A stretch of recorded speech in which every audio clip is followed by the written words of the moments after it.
Sit back. There's one of those chairs. And we are being audio and video recorded. So we got an audio recording right here, and then body camera audio and video recording. Working. All right. Now I'm Detective Boncho with State Police. This is Detective Fred Rose with State Police also. Before we start, I thought you might ask you some questions. I'm going to get some basic information from you and just go over statement of rights. Okay. I'm just going to, this is your statement of rights form from State Police. It's your Miranda rights right here. So I'm going to ask you some of these questions and then. Do you need me to fill this out or is this? No, sir. I'm going to fill it out on mine. But I'm going to read all the way down here and then ask you some more questions at the end. Okay. All right. What is your last name? Russell, R-U-S-S-E-L-L. First name? Gregory, G-R-E. G-O-R-Y. Do you know your driver's license number by chance? Yes, 0089-69613. All right. Your date of birth? 3/7/89. 34? 34. What's the last grade you completed? High school, college? College. Okay. Got a bachelor's in science and sociology and criminal justice. All right. Let's see it.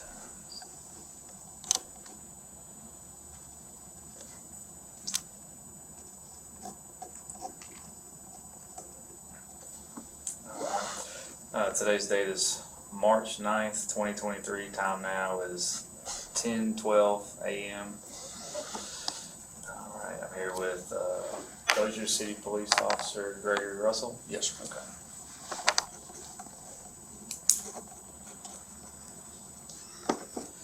All right, man, I'm just going to read, just like on your form. I'm going to start up here and then work my way down. You want to follow along. Before we ask you any questions, you must understand your rights. You have the right to remain silent. Anything you say can be used against you in court or other proceedings. You have the right to talk to a lawyer for advice before questioning. You have the right to have a lawyer present during questioning. You have the right to a lawyer's advice in the presence of a lawyer, even if you cannot afford to hire one. In such case, a lawyer can be appointed to represent you. If you decide to answer questions without a lawyer present, you still have the right to stop answering questions at any time. You understand your rights? Yes. Are you willing to answer questions at this time? Yes. Has any threats or promises been made to you, or has any pressure of any kind been used to get you to answer questions or give up any of your rights? No.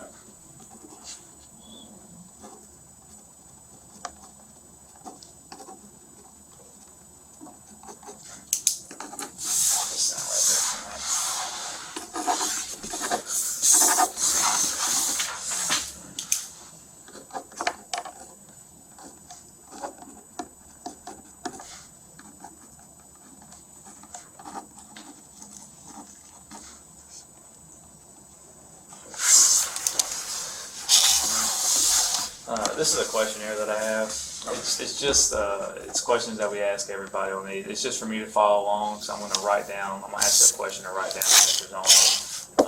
And then also once we dive off into your statement or your events, how you think it would happen, Detective Fred and I, we're going to write down this pad, and that's just for us to follow up with any questions we have for you. Okay? Sure. Your full name is Gregory Russell. Gregory Adam Russell. Yes.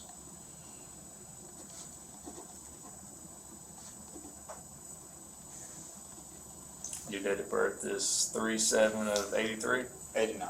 89.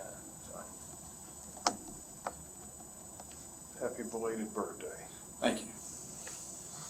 What's your badge number? 4373. To be really particular, we don't have badge numbers, it's our employee number. Employee number? Yes, sir. Okay. Your radio call sign? The day of the incident. The day of the incident, sorry. 209. Okay, and the incident we're talking about is a pursuit that happened this past Saturday in Houghton that ended in Bossier City shots fired. Yes. Okay. What is your current assignment? Patrol. What are your normal duty hours? 2 p.m. to 10 p.m. All right. What are your days off? Sunday, Monday.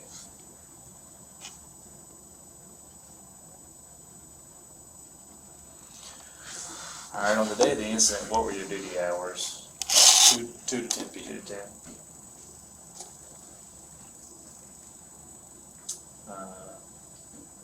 On the day of the incident, were you working regular duty, special duty, or any off duty at the time? No, just my normal shift hours. 48 hours prior to the event happening, were you working any extra jobs, extra shifts, anything Yes. like that? Okay, what were you working? Friday, I worked a part-time job at BCPD as security.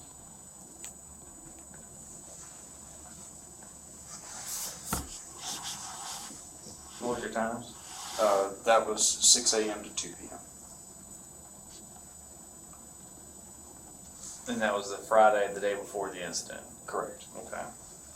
The day of the incident, could you describe what type of uniform you were wearing that day? Our standard Class B uniform, black cargo pants, black boots, black shirt bordered with the logo, outer vest carrier, rig belt. And on your shirt and on your vest, was there any logos, say your police department, police badge, nameplate, anything like that? Yes. Left side of the chest is our badge. I was wearing a short sleeve shirt.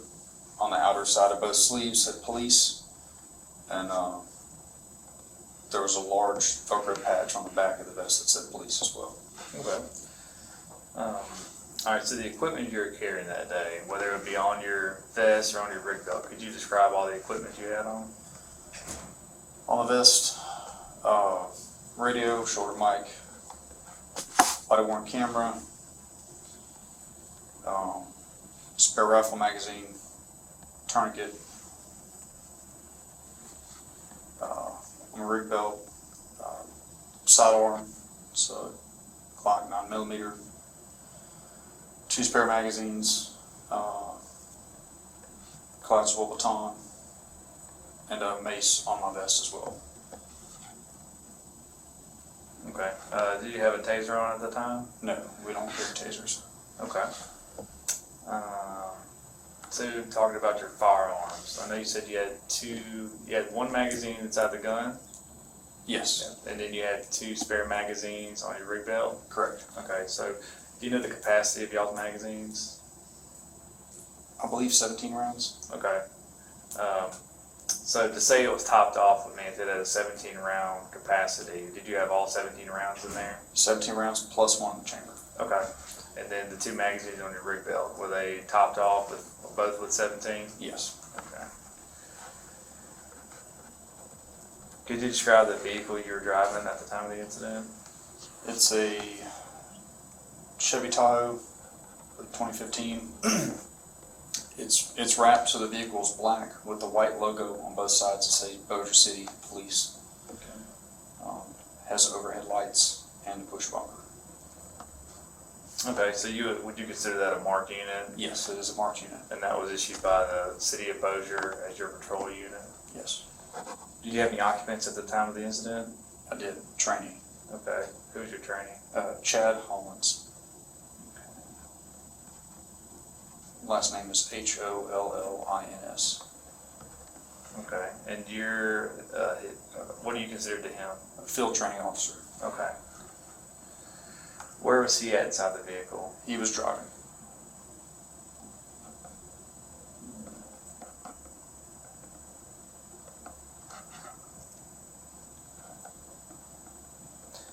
Do you have an in-car camera inside your unit? That would have recorded us. No, like an in-car camera, like a dash camera that Yes, was recorded yes, from? correct. Was it activated during the incident? It was. Is your unit equipped with spotlight, emergency lights, a siren, in-car radio, and a laptop? Yes. Was all of those things working and functioning properly? Everything was functioning properly. All right. How long has your trainee been with you? Do you know? Just a roundabout. 3 weeks, roughly. Okay. Until the incident? Yes. Yeah. That would have been the end of the 3rd week.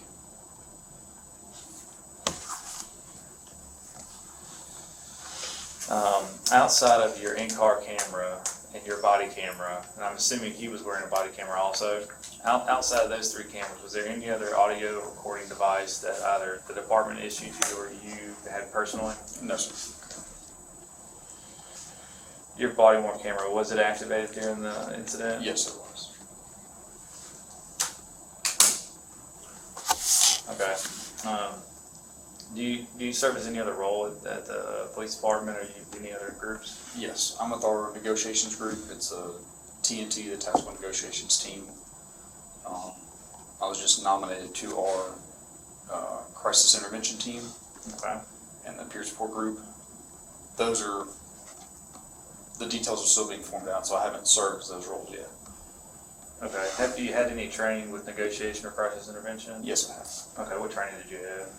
Went through the 40-hour course at the Shreveport Regional Training Academy for crisis intervention.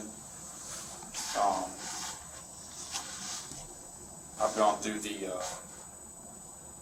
FBI's course, the Louisiana Association of Crisis Negotiators, their introductory course. That's a 40-hour course as well. Okay. At these courses, what did they teach you, or what did you learn from the courses?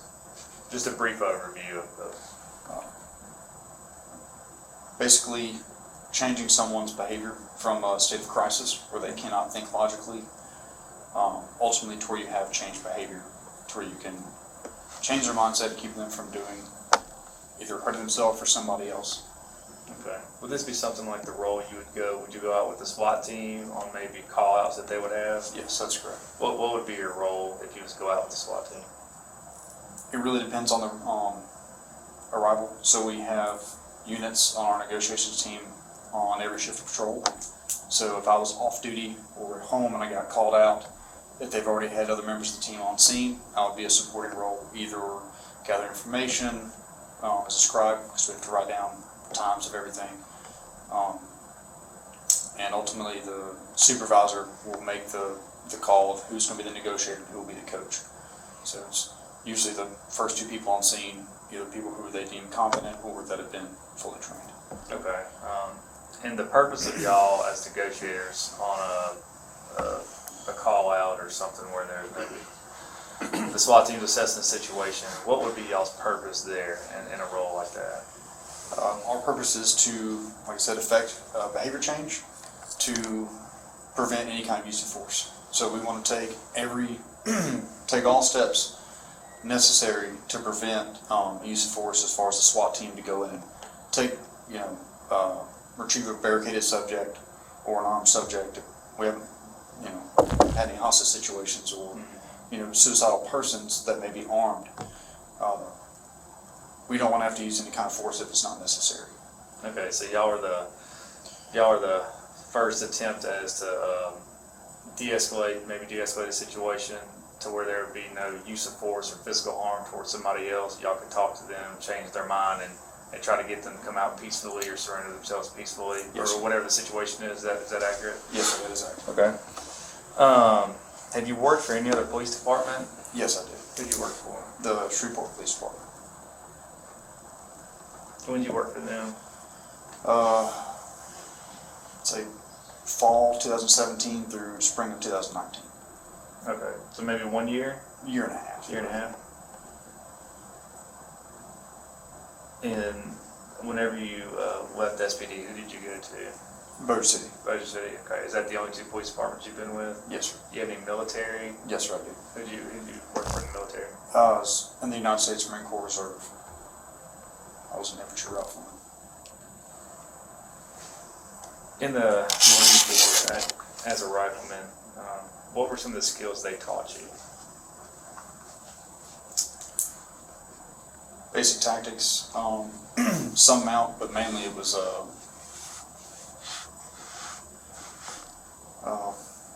just basic battlefield tactics, buddy rushing movements as far as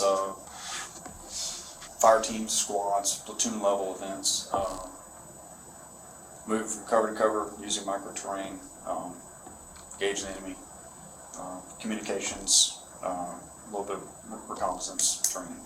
Okay. Just very basic, nothing advanced. Did they teach you how to shoot firearms? Maybe Yes. whether it be a rifle, a handgun, a shotgun, things Yes. like that. Which ones did they? M16. I also operated a SAW, so it's M249. It's a squad automatic weapon. So Okay. it's a belt-fed weapon. Did they teach y'all during your firearms course maybe basic or ways to handle firearm safety, like a safety deals while you're doing handling firearms and things like that? Yes, sir. Okay. Extensive training. Okay. How long were you with the reserves for? 6 years. Are you still currently active? No, sir. Okay. Okay. Man, from the time this event happening, we just want to hear your side of the story as far as the first time you're notified or you realized what was happening. Walk us through from the time you were notified about it all the way until the very end of it. We'll just take it step by step. We'll just go slow and just work our way through it. Sure. Trying to think where we're at.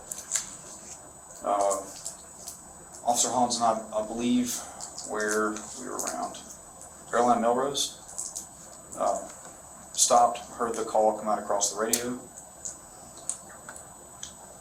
As an assistant officer, that Houghton PD was chasing a armed subject in a truck at a high rate of speed, 100 miles an hour, westbound on East Texas. So that means from Houghton coming into Bossier City. They said he was armed, that both the driver's side tires were flat, and he was still moving at around 100 miles an hour. Okay. Where are you at whenever you first heard this was going out? Do you remember? If you don't know, it's fine. You can say I you don't, know. honestly, I don't know. Okay. It's a blur. Whenever you say they came over the radio that the driver of the vehicle was armed, do you know if that was the dispatcher or maybe another officer that said that? It was our dispatch relayed the information to us. Okay. And they would have gotten the information from. Other officers in the pursuit, Houghton PD, I believe the state police was involved as well. I'm not sure, I can't remember if they said the state was involved, but I'm sure the information was relayed to our dispatch, relayed to us, but that was one of the first things they said. Subject is armed, traveling at high rate of speed westbound East Texas. Okay. Did you at any point meet up with the pursuit? Yes. Where'd you meet up at? We drove south on Airline Drive. We made the left-hand turn, which is eastbound on East Texas, to try to intercept the pursuit. And as we navigated traffic, we could see a vehicle and a turn all the way to Old Minute, and you could see it in the distance, moving at a high rate of speed. And I saw other units behind it. Their overhead lights were activated, so it's very clear. We stopped in the center turn lane and waited for an opening in the pursuit between several units. And y'all were at Old Minden in 80? That's where I first saw them. Okay. So we joined in the pursuit roughly in front of Chili's on East Texas. So just east of Airline East Texas. Okay. Officers, real quick, Yes. I know you had a training officer in the officer, and you keep saying, wait, who was driving? Chad Hollins. Okay, so My you were training. the passenger. I was in the Okay, passenger just want seat. to clarify, Sure, because you sure. keep saying we, so, okay, so you were the passenger in the vehicle. Correct, Okay, gotcha. So y'all saw the pursuit going and y'all entered into the pursuit or were active in the pursuit around the Chili's on East Texas. Yes. At that time, what could you observe, like what was going on in the pursuit? The vehicle was driving extremely erratic at a high rate of speed. And this was a Saturday. I believe it was around 4 to 4:30. It was very heavy traffic. There were 2 flat tires. You could see debris coming from the truck. There's a lot of smoke. He did not check up at all. The driver of the vehicle did not drive with any due regard for any public safety, and I don't know how he didn't kill someone going through Airline in East Texas. I want to say I could see that it was a white male as he passed us. Myself and my trainee while he was driving the unit. Then they continued right through the intersection of Airline Drive through heavy traffic. I I can't remember if he clipped a vehicle. I just remember seeing debris as we caught up near the mall.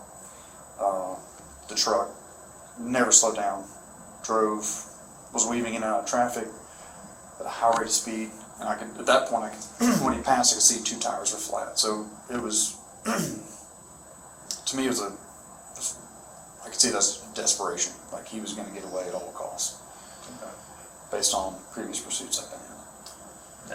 At Airline, you said there was a crash. Did you see any vehicles that might have looked like they were just crashed into, like they had damage to them, and they were just stopped in the middle of the roadway? I did not see that because at that point we were trying to catch up to the next unit that was in the pursuit. I just remember seeing debris in the road. I'm not sure if he hit another vehicle or not, so I could not tell you for sure. Do you remember whenever the vehicle was passing you that police were chasing?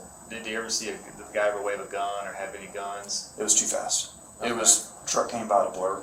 Do you think he was exceeding the speed limit at that area?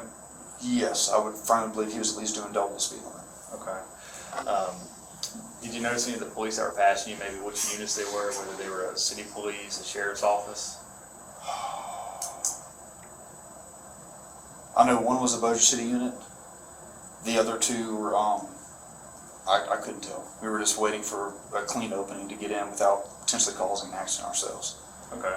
So y'all travel and you get into pursuit and you travel through the intersection of US 80 and Airline and y'all continue down. Can you tell me exactly what you saw right before the pursuit ended? We had to change lanes several times to get around traffic. There was a lot of smoke and I guess dust debris billowing from the suspect vehicle. So that kind of obscured my view. And before the vehicle came to the intersection of Benton Road, LA3, I could see it roll. And there was debris from that. But as far as seeing what was in front of me, there was just like a plume of debris and smoke from the vehicle. So I couldn't see too clearly ahead of me. Okay. Did you see what caused the vehicle to roll? I did not. Alright. No. So tell me, whenever the vehicle rolled and you were still driving up there, I guess, were you still driving as it rolled or were you already stopped?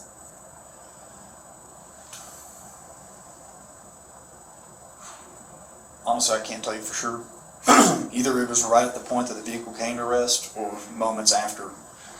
I instructed Officer Hollins to stop a little ways back behind the nearest unit. Okay. Just walk us through exactly, once you saw the vehicle, y'all are coming to a stop, you see the vehicle roll, just walk us through everything towards the end of it. Y'all's perception, or your perception of it, Sure. Things that were happening. Excuse me.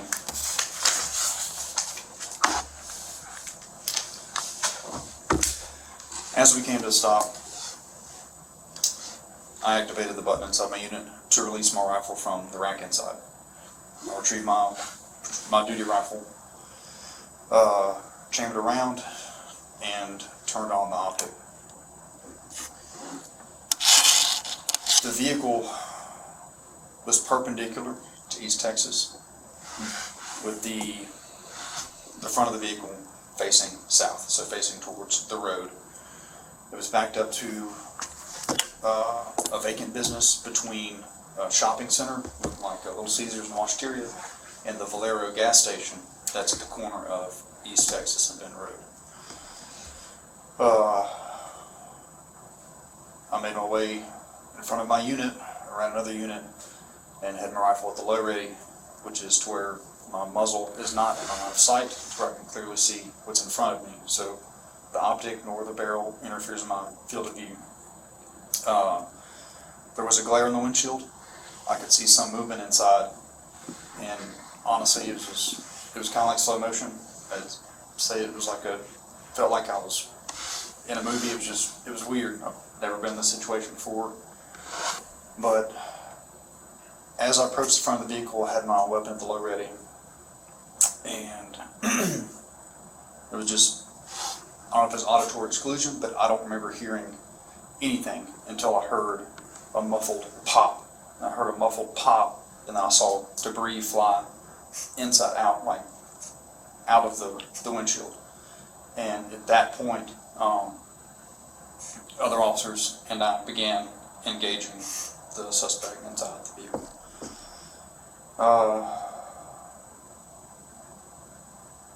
When you say engaging, Firing my duty rifle in self-defense, because based on that pop and the glass assault, the suspect was shooting.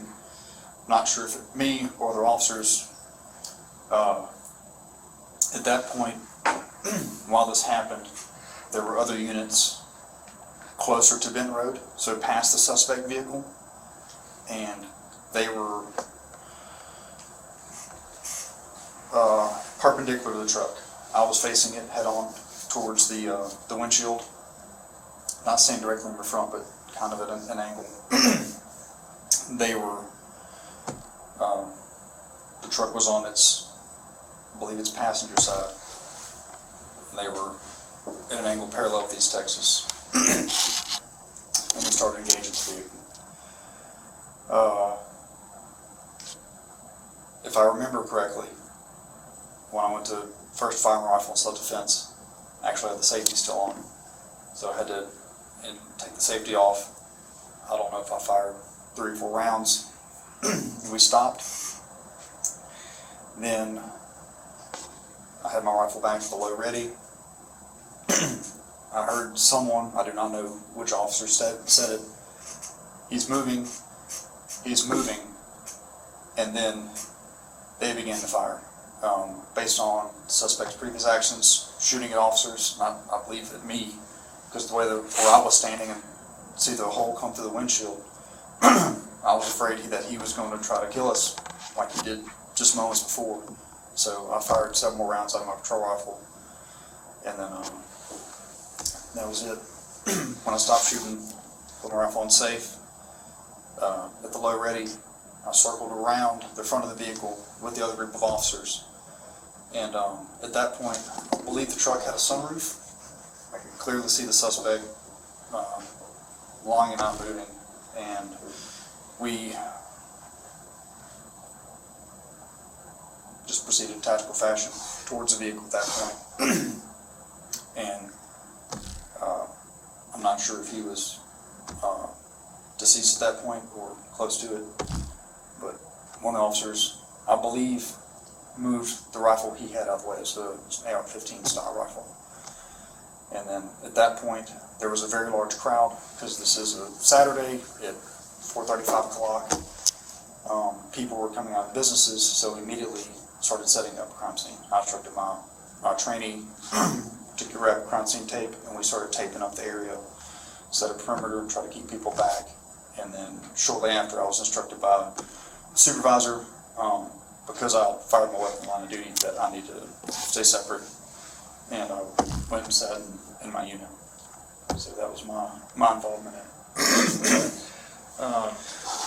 Excuse me. Oh, you're fine. Yeah, the pollen's gotten real bad here lately. So y'all drive up to the scene, and you see the vehicle roll. You and your trainee, y'all stop. Y'all exit the vehicle. You get your patrol rifle out. You charge it. You make ready. Because I guess, is it policy to have it in a, would y'all call it a car carry position, not a magazine inserted but not loaded? Yes, that is our policy to, with a patrol rifle, you do not travel with the round in the chamber. Okay. Like, if you have to use it, if you believe you're going to use it, you have to chamber around. It's not to be carried. Okay. So you're walking up. Tell me, as you're walking up with your patrol rifle, you said you had it at a low ready. Yes. So as I guess, does that mean it's pointed in a safe direction? It's Yes. not. It's approximately a 45-degree angle in front of me, down to the ground. The buttstock is in my shoulder, so if I need to present it to engage a threat, I can. But like I said, it's not up. I'm not trying to obtain a sight picture at that point, because you can't actually screw your vision. You can't see what someone's doing with their hands if they have something in their waist. So you have it at the low ready, so you can fully see what's going on. Okay. So as you're walking up with your rifle, what is your first instinct? Are you attempting to clear the car? Are you trying to see what's going on inside of it? What's your thought process walking up? At that point, like I said, there was a glare. I could see movement, but I couldn't see clearly. So I was just maintaining security at that point. I didn't want to step fully in front of it to be fully exposed. And I didn't feel like it was safe for me to move in front of the vehicle because, like I said, we were informed he was armed and did not know until he fired that he actually was, but I didn't want to risk exposing myself moving to the other group of officers, so I stayed where I was, essentially holding security. Okay. Is there anything? No. Okay, I'm sorry. No, you're good. So you said, as you're moving around, you see a round coming through the windshield, and you believe it's at you and other officers, and other officers began to fire at this time. Yes. What was your thoughts going on at that point? Self-preservation. I thought this dude was going to try to kill us. I didn't know what he was armed with, but like I said, based on the way he was driving, like he was trying to get away, and by all means necessary. And so I thought this dude was going to try to go down fighting, and I didn't want to die. So I returned fire to defend myself. Okay. From my understanding, I think there was 2 volleys of fire. Or maybe there was a, Yes. I guess a volley, or there was some fire, and then there was maybe a lull, and then there was another set of fire. During those 2 fires, did you hear any other officers say anything? Maybe did they say anything about a gun or what was happening inside the vehicle? I couldn't. I don't know who was to my right, but someone stood on line with a pistol close to me and popped off around, and the muzzle blast caught me right in my ear. I couldn't hear a thing for a little bit right after the incident concluded. My hearing was affected from that, so I couldn't hear anything, to be honest. Okay. And then after the lull, I guess it was a short lull. Could you explain to me like the second round of fire, what was going on at that time? The officers, like I said, I was focused solely on that vehicle. Someone, and this is just an assumption, I can't guarantee, said, "Hey, he's moving," and then I heard another volley fire began, and based on his previous actions, shooting at us, I believed he was trying to engage officers again, so I fired again in self-defense. Okay. And then as soon as that was over with, like you said, you moved around. Y'all started trying to tactfully work your way around to all the way to the left side where some other officers were at. Can you explain, like, once you got to those other officers, how y'all moved up to the vehicle and began that process? The formation was basically, in the military, what we call a wedge. So, an upside down V, almost an arrow. So, officers weren't specific on line. I believe there were 2. It's kind of fuzzy. We moved as a group, almost in line, and then several officers had their weapons raised, pointed at the suspect in case he tried to fire again. And then they walked up to the vehicle, and I didn't go all the way up to the vehicle because it was 4 or 5 officers. It was a small area, and at that point, you risk sectors of fire. It wasn't textbook, but that way it wasn't perfect, and I was several feet behind them, so I didn't go all the way up to the vehicle because I didn't want to risk flagging anybody with my weapon, which means pointing my muzzle at them. Okay. Did you have them clear the inside of the vehicle, or did you look inside the vehicle at all? I did not walk up to the vehicle and look inside at all, no, sir. Okay. After this event, I know that at a certain point y'all came back to the state police, the bureau of this building, and they had troopers taking pictures and getting information from your weapon. As far as your firearm, did you leave it the way it was at the end of it, or did you maybe clear a round out and insert it back into the magazine? No, that's exactly what I did. Once I realized the threat was neutralized, we began setting up the crime scene. Supervisors arrived on scene, asked who was involved. I said I was. I ejected the magazine, pulled the charging lever back to remove the live round from the chamber. I inserted that round back into the magazine. I put the rifle back in the cradle inside of my patrol unit, and I put the magazine that was used on the front passenger seat. Okay. And that was the magazine you turned over to the troopers here? I did not bring that with me. I was asked, and I was told just to leave the weapon inside the vehicle. Okay. Did they collect that at any point? I believe they did, because I had to return to the scene to get them keys. Okay. All right. Officer Russell, are you certified to carry and shoot the rifle with the Bossier City Police Department? Yes, I am. I completed their patrol course.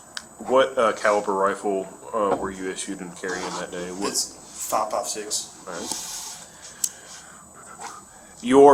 Your car carrier, your policy is magazine inserted, nothing in the chamber until you're ready to engage somebody. You can charge a round. Correct. Do y'all have a policy as far as how many rounds are to be loaded in the magazine? No, sir. Do you know how your magazine was loaded prior to chambering around? How many rounds did you have in the mag? I believe it was 28. Okay. Just the fact that when they're fully loaded, the way that the top round sits on the follower can cause sometimes a feeding issue. Okay. You said your rifle was equipped with optics. What kind of optic? Like, is it a red dot or? It's a red dot. Okay. It's I cannot remember. Oh, the brand's fine. Yes. Okay. And it was operating. There was an actual red dot. Yes. Okay. Yes. You have to manually turn it on. All right. I don't think you were ever given the suspect's name on scene. You may have heard it since then. Based on your experience in law enforcement, have you ever dealt with the suspect prior to that incident? No, sir, I have not. Have you ever been involved in an officer-involved shooting? No. And I know the answer to this, but I'm going to ask anyways. You engaged with your patrol rifle. Did your pistol ever be unholstered? Did you fire your pistol at any time? No, sir, I never even unholstered. And when you first were kind of coming around pieing the front of the vehicle, you said there was a glare on the windshield and you could see some movement. Based on that glare, you couldn't see what the person inside the vehicle was doing. No. Okay. And you heard a pop and saw debris coming out of the windshield and It was felt. a muffled pop, which was completely different than the officers that were firing next to me and the ones on the street. It was a totally different sound. And you felt like he was trying to shoot you and kill you. Absolutely. All right. So you said you didn't ever really approach the vehicle after the incident had calmed down. I got within 10 feet. Okay. The other officers actually, approached the suspect and then I believe removed the firearm from the vehicle that he had in his possession. Okay, so then you. So I didn't go directly up to the vehicle. I didn't use my rifle to clear it or anything like that. Right. So, So you wouldn't have been in a position to render first aid yourself. no, sir. All right. Do you know if the fire department was called to the scene or EMS? They were. Okay. They- By other officers. Yes. Okay. And did you ever have an opportunity to give verbal commands, or did it happen so fast that? I didn't get an opportunity. It was, I believe it was just in a few seconds. And based on my training and experience, one of the very first officers on scene in pursuit, whether it's pursuit or armed suspect or just what we call a felony traffic stop, one person only gives commands, and it's usually the lead officer. You don't want multiple officers giving contradictory commands, and then that affect the perception of other officers thinking that they're not complying, potentially doing something. Especially if someone is armed and is trying to comply. If you had someone saying, hey, put the gun down, someone saying, don't touch anything, you don't want any kind of issue like that whatsoever. Okay. I know obviously Bossier City was on scene. I think you said Houghton. Did you see any other agencies during the incident? There was another unit that stood out. I cannot recall which one it was. Okay. Ben, to go back to your commands, you've been a police officer for a while now. I'm sure you've been on other scenes where it's maybe a high-stress situation and a lot of things are happening. There's probably a lot of police officers on scene. Just to follow up what you said, has there ever been a scene that you've been on where you've had multiple people giving commands at the same time and it gets to the point where maybe it's confusing to officers, or there's different commands given to the suspect or the person who is being commands to, they don't understand what's going on? Has that happened? Absolutely. I've seen that multiple times, and then several times myself. I said, hey, you call her, hey, I've got it. Whichever officers are up front, because you will have that issue. Because high stress situations, we're trained to give loud verbal commands, and like I said, you just don't want any issues of miscommunication. And And on the rifle, I know you said you had your patrol rifle for this deal, and you saw another police officer take what you believe to be a rifle out of the vehicle. Yes. So I guess with your military and with your police experience and you being certified on a rifle, you know and understand what a rifle looks like. Whenever you saw him pull it out, could you describe that? Or? It was just a black AR-15 style rifle. Honestly, immediately after once I observed that he was no longer a threat, my concern was myself and the other officers if anyone had been hit, because I understand that during high stress situations with adrenaline and endorphins, you may not feel injuries. So I turned and I checked other people, and then I was scanning to make sure that the round or rounds that he fired through the windshield didn't strike anybody else. Because what was directly behind us was the Zaxby's fast food restaurant, which was busy. There were cars in the drive-through. There's also a lot of foot traffic in the area. I wanted to make sure that there were at least 3 or 4 officers there. It's like, they've got this. I want to make sure my guys are okay, and then nobody else was hit. So I didn't stay and focus and sit there and observe. Okay, and just to follow with that, it was between 5 and maybe 5:30 or 4:30 and 5:30. Could you describe maybe the traffic at that time at that intersection? Very, very heavy traffic. Okay. Just very heavy traffic. Okay. Anything? Man, is there any questions we left out or anything that you might think is important that we forgot to ask you? Oh, tell me this. I don't think we asked you. You're an FTO, right? Yes. So that means you're a field training officer. Yes. I mean, can you kind of describe the duties of that as to your duties to the other officer that you're training? Yes. So Boulder City has what we call 3 phases of field training, and Officer Hollins was in the 3rd phase when this incident occurred, which means he is essentially to perform all duties that he can on his own. Mm-hmm. I'm assisting in a supporting role. Based on our prior conversations and my questions about his experience, I knew he had never been involved in pursuit. I know he had never been involved in officer-involved shooting.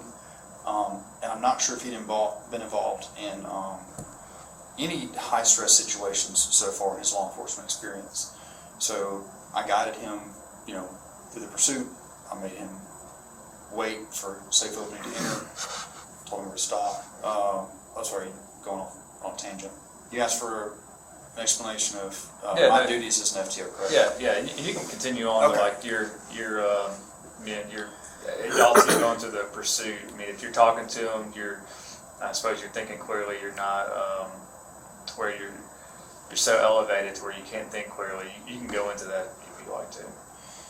Yes. Honestly, when we exited the vehicle, based on the situation,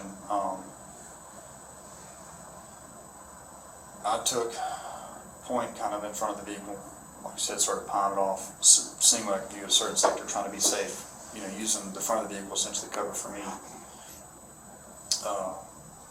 Trying to maximize my field of view, but limiting suspects' potential field of view to me. At the point everything went on, I thought everyone was to my right. I didn't know if anyone was standing to my left until we began engaging, and I heard they're going to move off to my left. So someone, I'm not sure who, moved to my left. But as far as the duties with Officer Hollins, I'm going to make sure that he knows our policies and procedures, to an extent, when they come and play to day-to-day roles and as far as the job goes.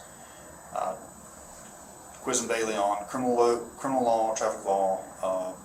I try to get him to expose as much as I possibly can, and make sure that he is proficient enough to be on his own here shortly. So as far as report writing, interactions with people, how he handles suspicious persons, trying to get him to initiate traffic stops, watch, judge his tactics, correct things as needed, radio traffic, just the basic duties of a patrol officer. Okay. Do you know if he fired any shots that day? He did not fire. Okay. Alrighty. Anything? Is there anything you want to add to it? I think it would have been very thorough. Okay. Very good. Time now is 10:55 a.m. We're going to stop this interview.